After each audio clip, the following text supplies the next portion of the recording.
சட்டமன்றத்தில் வெடித்த கலவரம், சபாநாயகரை எதிர்த்து ஆளும் கட்சியினரை எதிர்த்து எதிர்க்கட்சியினராக இருக்கக்கூடிய அதிமுகவினர்கள் ஒற்றுமையாக தற்பொழுது சபாநாயகருக்கு எதிராக நம்பிக்கையில்லாத தீர்மானத்தை பேரவையில் விவாதத்திற்கு எடுக்க ஓபிஎஸ் அவர்களது ஆதரவு எம்எல்ஏக்களும் தற்பொழுது எடப்பாடி பழனிசாமியின் பக்கம் இருப்பதால் அதிர்ச்சியில் மு.க.ஸ்டாலின் அவர்கள் இருக்கிறார். கிட்டத்தட்ட 118 எம்எல்ஏக்கள் ஆதரவுகள் இருந்தால் சபாநாயகர் இருக்கையிலிருந்து அப்பாவு அவர்கள் நீக்கப்படுவார். இனி அவர் சபாநாயகராக தேர்வு செய்யப்பட மாட்டார் என்ற தகவலும் தற்பொழுது வெளியாகியுள்ளது. ஏற்கனவே பல்வேறு பிரச்சனைகளில் சபாநாயகர் மூலமாகத்தான் சட்டசபையில் எதிர்க்கட்சியினர்கள் கோரிக்கைகளும் அவர்களது விவாதங்களும் மக்களிடம் நேரடியாக கொண்டு செல்ல முடியவில்லை என்ற ஒரு குற்றச்சாட்டும், இரண்டாவது குற்றச்சாட்டாக தமிழக டாஸ்மாக் தலைமை அலுவலகத்தில் நடைபெற்ற ரைடை பற்றியான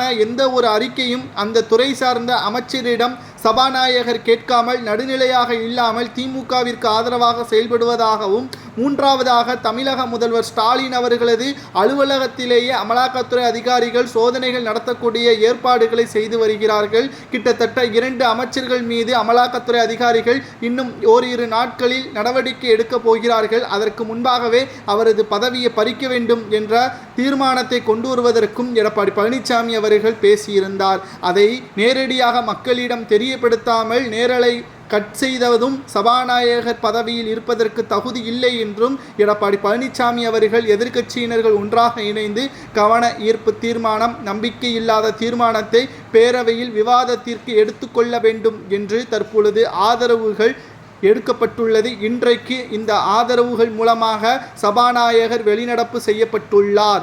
அவரது இருக்கையில் துணை சபாநாயகர் முன்னிலையில் இந்த விவாதம் நடைபெறுகிறது.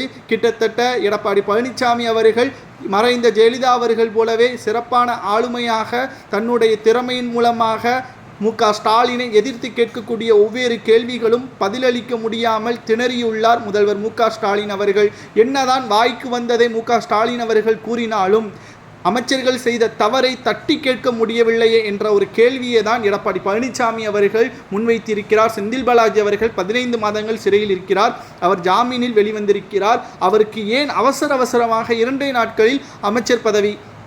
அந்த துறையில் சுமார் 1000 கோடி ஊழல் நடைபெற்றிருப்பதை அமலாக்கத்துறையினர்கள் முன்வைத்திருக்கிறார்கள். அப்போது கூட செந்தில் பாலாஜி அவர்கள் சட்டசபையில் அதை பற்றியான விவாதத்திற்கு எடுக்கவில்லாதது ஏன் என்ற கேள்வியையும் காரசாரமாக இன்று சட்டசபையில் பரபரப்பை ஏற்படுத்தி இருக்கிறது. இதை பற்றி உங்களுக்கு கருத்துக்களை கூறுங்கள்.